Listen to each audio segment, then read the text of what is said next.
అందరికీ నమస్కారం. ఈరోజు మనం భూమికి ఊపిరితిత్తుల్లాంటి అడవుల గురించి మాట్లాడుకుందాం. అడవి అంటే కేవలం చెట్లు, జంతువులు సమూహమే కాదు. అది ఒక అద్భుతమైన, సంక్లిష్టమైన జీవ ప్రపంచం. అడవులు మనకు స్వచ్ఛమైన గాలిని, నీటిని అందిస్తాయి.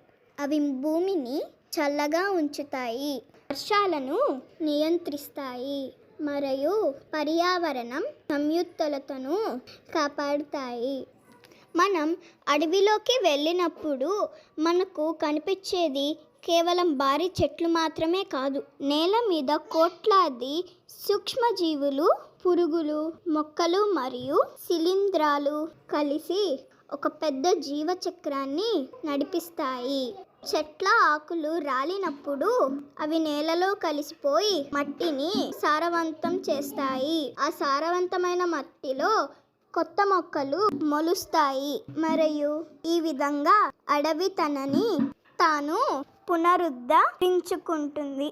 అడవుల్లో అనేక రకాలు వృక్ష జాతులు, జంతు జాతులు నివసిస్తాయి. సింహాలు, పులులు, ఏనుగులు, జింకలు, కీటకాల వరకు అడవులు వాటికి నివాసాన్ని కల్పిస్తాయి. ప్రతి జీవికి అడవిలో ఒక ప్రత్యేక పాత్ర ఉంటుంది. ఒక జంతువు యొక్క ఆహారం మరొక జంతువు ఆహారంగా కావచ్చు.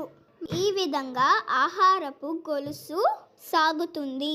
ఈ గొలుసులో ఒక భాగం దెబ్బతిన్న మొత్తం పర్యావరణ వ్యవస్థకు హాని కలుగుతుంది. కానీ ఈ అద్భుతమైన అడవులు ప్రస్తుతం ప్రమాదంలో ఉన్నాయి.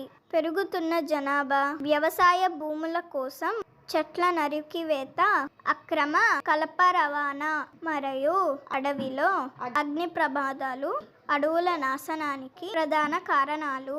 ఈ సమస్యల వల్ల ఎన్నో జంతువులు, పక్షులు తమ నివాసాలను కోల్పోయి అంతరించిపోతున్నాయి. మనం అడవులను కాపాడుకోవడానికి కృషి చేయాలి. చెట్లు నరకడం ఆపాలి, ప్లాస్టిక్ వాడకాన్ని తగ్గించాలి మరియు అడవుల్లో చెత్తను వేయకుండా జాగ్రత్త వహించాలి.